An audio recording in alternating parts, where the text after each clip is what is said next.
In this video, we'll talk about area and the definite integral. Suppose a certain state's annual rate of gas consumption over a 4-year period is constant and is given by the function f of t equals 1.2, where 0 is less than or equal to t is less than or equal to 4, and where t is measured in years and f of t in millions of barrels per year. Then the state's total petroleum consumption over the period of time in question is 1.2 times 4 minus 0, or 4.8 million, 4.8 million barrels. The graph below shows that this total is just the area of the rectangular region bounded above by the graph of f, below by the x-axis, and to the left and right by the vertical lines t equals 0 and t equals 4.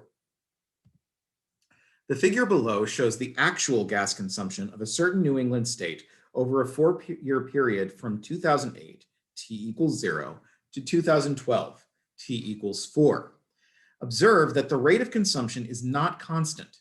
What is the state's total petroleum consumption over this 4-year period?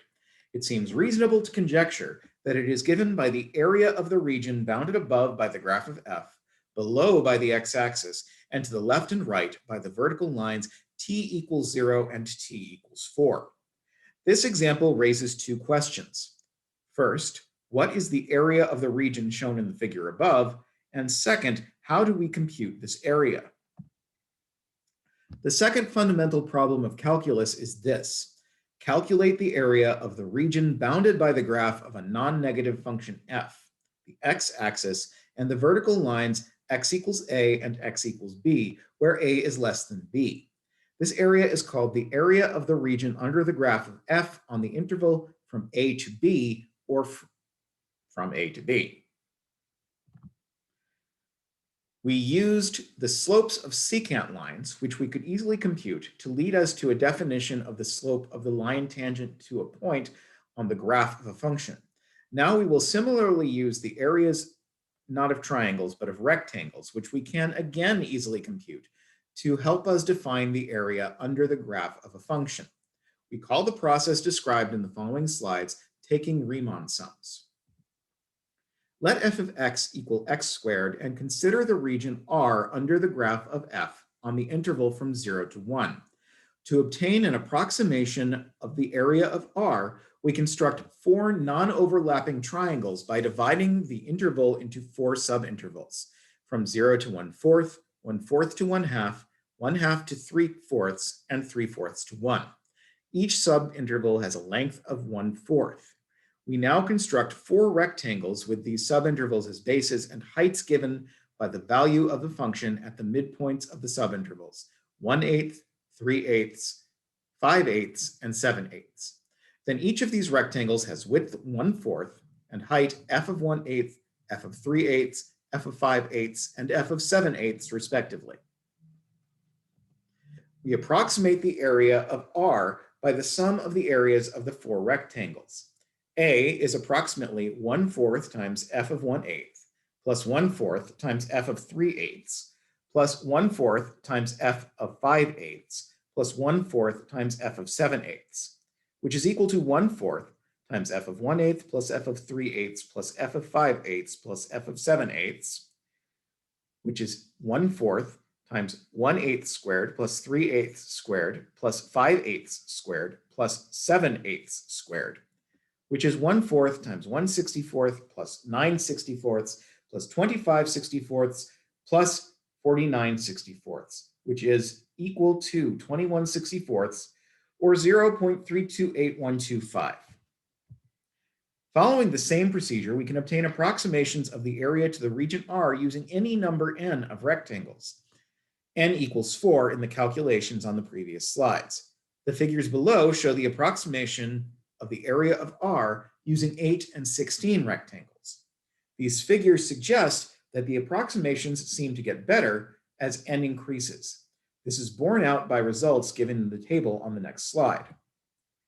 Here we see that the number of rectangles n produces an approximation of A. And we have our 4 rectangles gave us an approximation of 0.328125. 8 gives us an approximation of 0.332031. And if we keep going, we see that we're getting closer and closer to some number. And at 200, we have an approximation of 0.333331.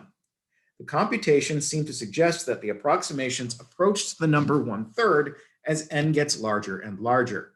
This result suggests that we define the area of the region under the graph of f of x equals x squared on the interval from 0 to 1 to be 1/3. The area under the graph of a function. Let f be a non-negative continuous function on the interval ab. Then the area of the region under the graph of f is a equals the limit as n approaches infinity of f of x1 plus f of x2 plus so on and so forth, plus f of xn times delta x, where x1, x2, and xn are arbitrary points in the n subintervals of AB, and the equal width delta x, which is equal to b minus a over n. The definite integral. Let f be a function defined on the interval from a to b.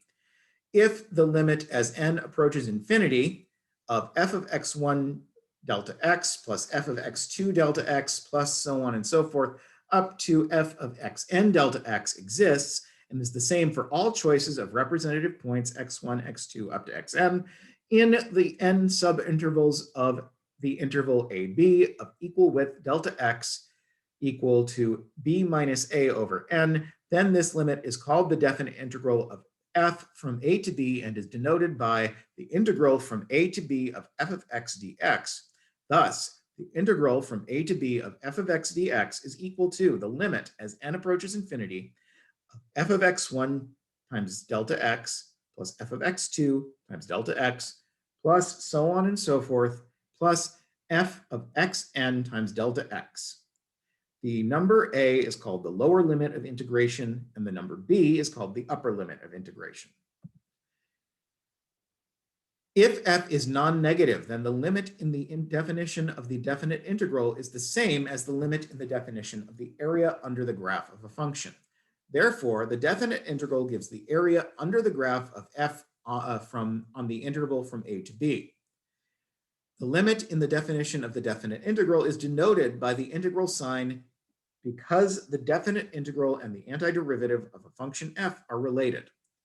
It is important to realize that the definite integral from a to b of f of x dx is a number, whereas the indefinite integral of f of x dx represents a family of functions, the antiderivatives of f.